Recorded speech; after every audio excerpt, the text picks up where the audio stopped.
Are you done people pleasing?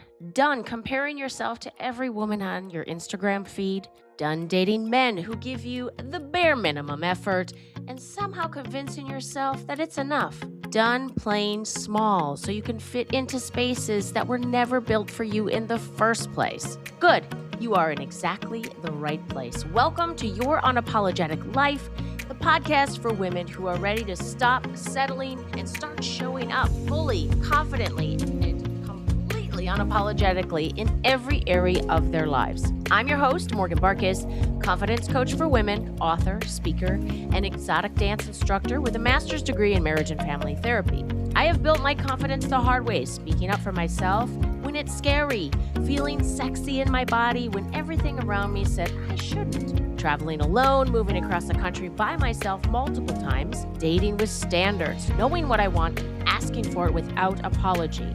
I have been in the mess and I have come out the other side, and now I coach women on how to do the same. This podcast is for the woman who is done waiting for permission, done waiting until she is skinnier, more polished, less complicated, or finally chosen by someone who keeps her guessing. She is smart, she is capable, and she is exhausted from trying to hold it all together while quietly falling apart inside.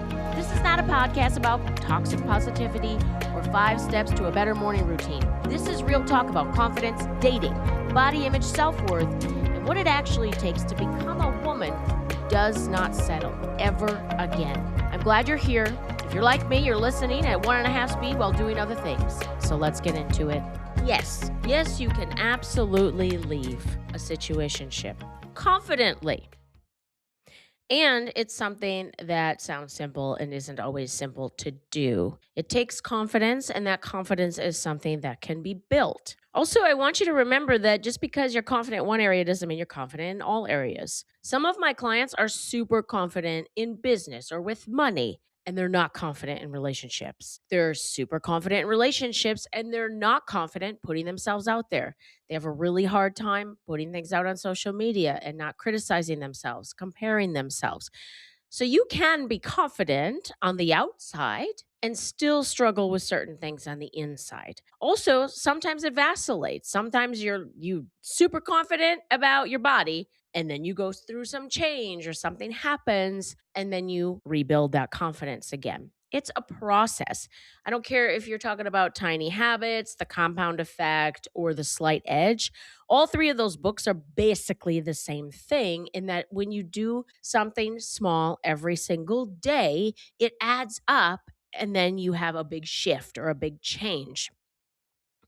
Even in my life, I think back to how I am so confident. People ask me, were you always this confident? Yes, and I was always this confident in certain areas of my life and then got more confident in other areas of my life as late as my 40s. When I was a kiddo, my mom taught me how to speak up for myself. If we went to a restaurant, my brother and I were not telling our parents what we wanted and they were ordering for us. Our parents expected us, if you want it, pick it out, tell the server that's what you want. I'm not ordering for you. You have a voice, use it. So I was raised that way. Also, my parents instilled in me if something doesn't feel right, you're going to say something. You don't just go along to get along. If something doesn't feel right, do not be afraid to say something. And when I was in high school, I was in a vehicle with a bunch of people.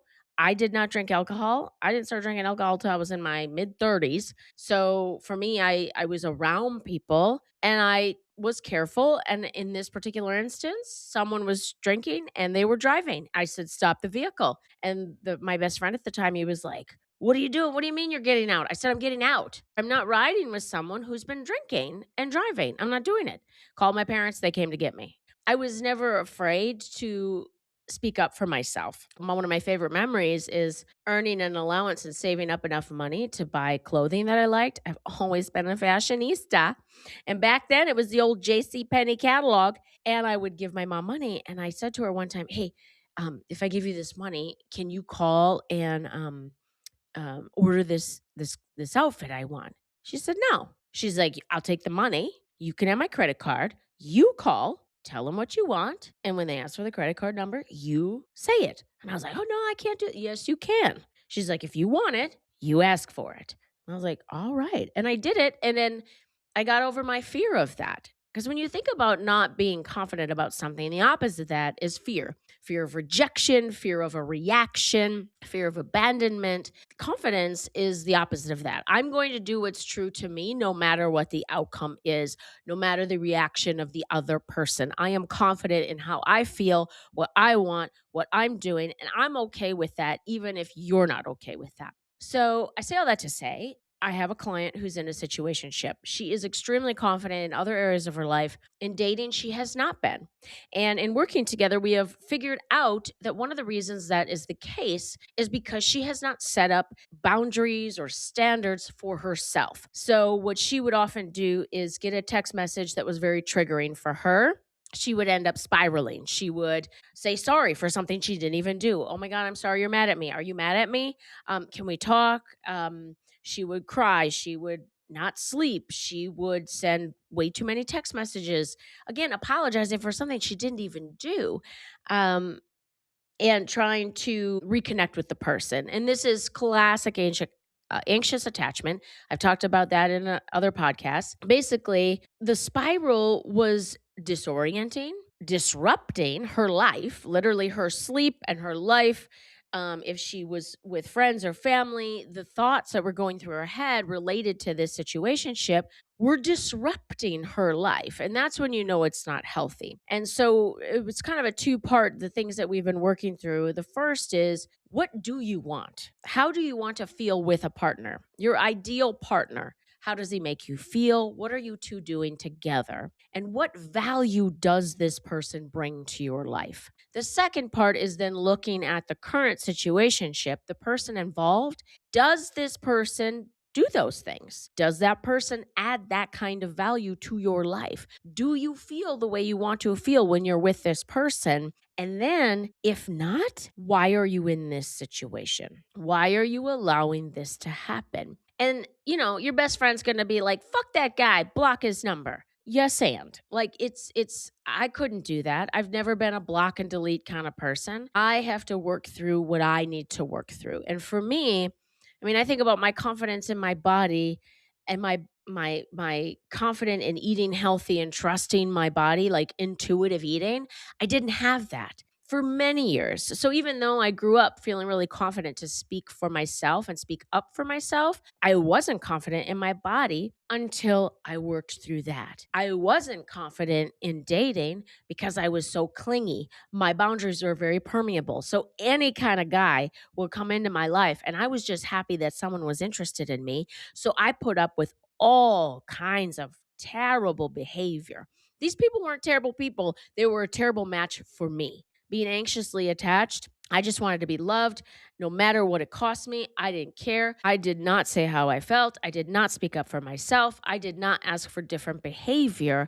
I tolerated it because I didn't want to be rejected or abandoned. I didn't want a big reaction. And so, what I had to do was build my confidence in that area and really learn for myself, what do I want for myself? Rather than just let anybody in the door, who is allowed in the door? Also, like attracts like. So once you become the woman who is how you then attract. So if I wanted someone who was kind, I needed to be more kind with myself. If I wanted someone who was generous, I needed to be more generous with myself. If I wanted someone to communicate, um, in an argument or in a discussion, rather than shut down or shut me out, I had to do that if and when I had difficult conversations with friends or family. So these are things that you can all, work through. And this is all to say you can. You're not destined to be in situationship after situationship. And at some point, not only will you be confident enough to leave the relationship or situationship, you will no longer even get involved in those because you will be so confident in yourself and what you want for yourself that those kind of people won't even be attracted to you. You will not be attracted to them. For my client, this is playing out for her in that she is now noticing other people's relationships and saying, yeah, that's what I want. Like she's literally making a list of the things that she wants. She has interactions with people that she thinks, I am not necessarily attracted to this person. And this is the kind of human I want in my life. And she has been able to verbalize that to me. And she is also doing it privately. I'm giving her things that she can write about or journal about and explore that on her own. And the more that she starts to notice these things, well, first outline them. Like what is it? Then once she knows, then she can notice if and when they're happening or when they're not happening. And then also notice it in other people and say, I like that. I'm going to add that to my list. And the more that she becomes and believes in exactly what she wants. I mean, think about it. I mean, I'm not a super woo-woo person, and I do believe in manifestation. And just like I said, like attracts like. If you truly believe something and you start to make the first step, the next step will appear. And suddenly things are unfolding. If you don't do anything or you don't have any kind of conviction for yourself or intention, anything is going to pass through your life and you're going to wonder why it's there. And it's because you didn't set up the parameters. You have no boundaries, you have no expectations, you have no intentions.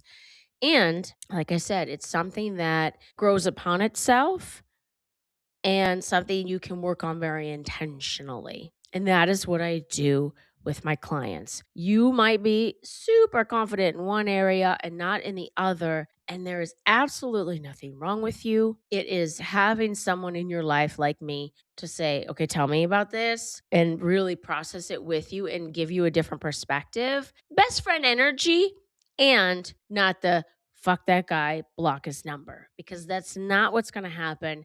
That's not helpful. It sounds good in the moment, and we expect our moms, our sisters, and our best friends to say that.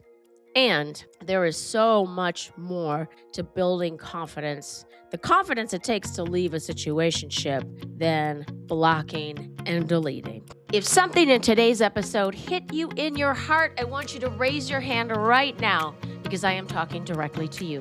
Maybe you are dating and you have never really stopped to ask yourself what you actually want, how you want to feel, and what you absolutely will not tolerate anymore. Maybe you're in a relationship or marriage and you are still people pleasing, still saying yes when you mean no, still making yourself smaller so everyone around you stays comfortable. Maybe you were taught to be a good girl, not cause waves, not take up too much space, and you are exhausted from it. Imagine waking up and knowing exactly who you are, wearing what you want, saying what you mean, letting other people's opinions of you be their problem, not yours. That is a skill, and it is exactly what we build together. My coaching is not a formal weekly call you have to wait for. It's me in your pocket, available via text and voice note in real time as life actually happens. Like your most honest best friend, who also happens to have a master's degree and zero tolerance for you playing small. If you are ready for that, come find me. You can DM me on the Instagram, the link is in the show notes, or head to morganbarkis.com to get in touch. Until next time, stay unapologetic.